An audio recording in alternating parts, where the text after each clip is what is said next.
Awesome. My name is Shaw. I go by Moon or New Moon when there's another Moon on the internets. I am I'd say the first user turned CTO of Magick. So what is Magick? Well, let me just show you something that we made with Magick first. Before this, I was working at Webiverse, and we still have a great relationship. Still working with them. Can you guys hear this? No audio coming through. Yeah. No audio coming through, huh? Well, I'll post the video. This is a collaboration between us and Webiverse, basically making an AI chatbot that has memory. We use event memory and generation, kind of OpenAI and various other things to create these kind of realistic chatbots. We also do this with Discord and a lot of other, let me just get integrations like that. But the idea is that if you can do something like this, then you're way ahead of the curve. If you can do something like this, then what we're doing is probably going to make a lot of sense to you. Let me just show you really quick. This is Magick. And so Magick is a visual IDE for building AI supercharged apps, right? Obviously, we could go down and program some really cool stuff, but that's probably realistically outside of the scope of a lot of the people who are going to get value out of this stuff today. So our goal is to lower the bar to accessing models and services so they can be used in any application by pretty much anyone, not just developers. Anybody who goes through documentation, learns how the nodes work, reads the tutorials, can stand up their own app, and that app will work on Discord. It'll work on via REST API. It can connect to some of the different front ends that we have connections to, and you can get up and running with like the latest and greatest in AI stuff. So Magick is open source. It is on our GitHub. It runs locally. A big focus and passion of mine is that we build something that enables personal sovereignty and ownership. So while we are working on trying to make this easy for people and give a cloud solution, we're also really adamant about building something that's fully transparent, open source, gives you full access to your data, and lets you really like connect into the services that you want. You're not restricted to our services. You're not restricted to OpenAI. You can really connect to a lot of different things, which is really how does this matter to SingularityNet? I think the SingularityNet marketplace is exactly what I want to build. I think the idea of decentralized services is, and finding the monetary path to that and making sure that it's supported and robust is the path to decentralized AGI and all of this. But I think it's just too hard for most people to build complex apps on top of those services today. So what we want to do is kind of a two-directional approach to this. Let's see. Let me move back to my slides. We want you to be able to go into Magick and add a SingularityNet service as a node. Like I can go in here and add a classifier node, right? And I want this to be able to point to an SNet service. And I want you to be able to enter your private key and just be paying with tokens. In fact, your agent could be running, receiving tokens from users, and then paying its own way and buying services its own way when it has tokens to spend. This is kind of what we want to do on this side. On the flip side, not just enabling the SingularityNet marketplace in here, but also allowing you to publish these apps that you build, which can be very complex agents.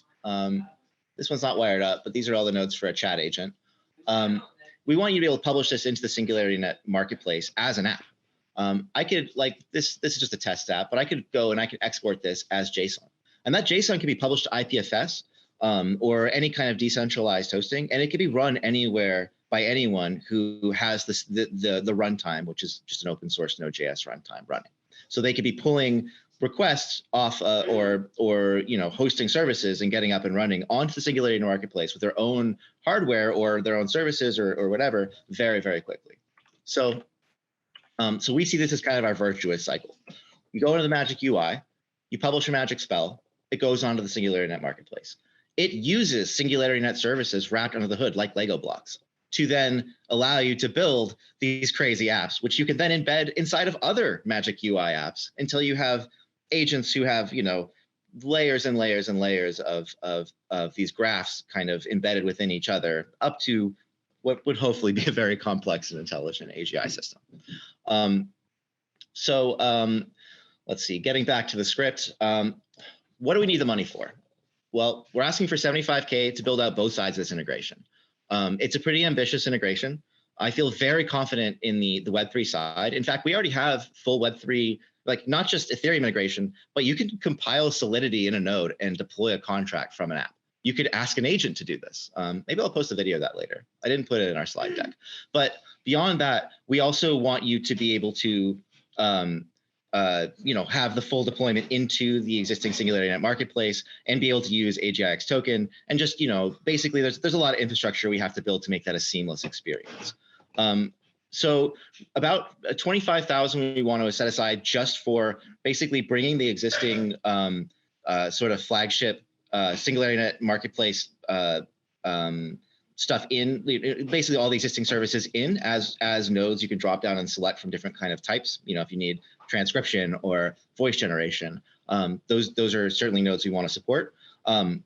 And we also we need to work out the deployment infrastructure so that you can enter your keys and deploy apps directly, onto, well, this is going to be the more tricky part is deploying it into the SingularityNet marketplace and actually running those services and earning AGIX token.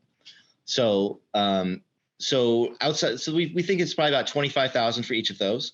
And then we also, and also we need to have a little bit left over, obviously, for service calls. But what's cool about our thing is that it's really passing on the cost of AGIX to the user, and ideally enabling spending a lot more of it through the ecosystem, without us having to just directly burn it on our project.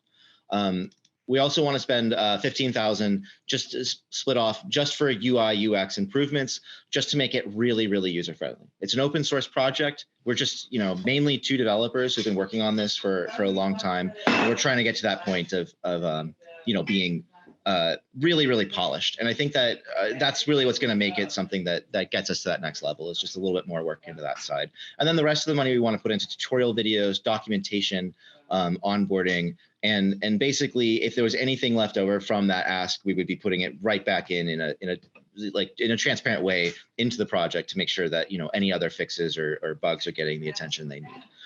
We have our own developers. It's me and Mike who's here, as well as a couple of other devs, but we also have a really rich community of decentralized people who work off bounties or through Git or just in our ecosystem because they're building on the tech.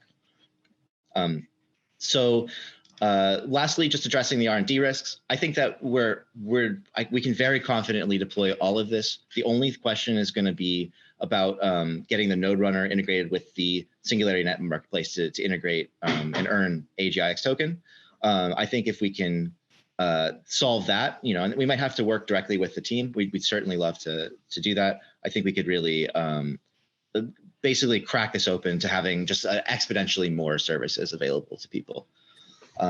So yeah, I mean, that's pretty much it. I think we rushed through it. I'd love to show you guys more of the actual software. I think that's definitely the most interesting part. But I think we're really aligned. We've had a lot of interest and people asking us to start a token. But I'd really rather look at the people who are doing this right and who are aligned with us and have already kind of forged the stuff and clearly you guys are good at what you're good at, and be part of that ecosystem. So that's kind of our goal. I really like the question that you asked the last people of what would you do if we didn't, if you don't raise this funding? Well, we have enough funding to go on our own, but we would probably say that outside of the deep funding, we would just really love to have a conversation with SingularityNet team and figure out how we can work together anyway. I think that our product really just has a unique fit into this ecosystem, and it speaks to our values a lot. So I feel a lot of alignment, and I think that I think we could figure out a way to work together. So thank you. If you guys have any questions, I'd love to answer them.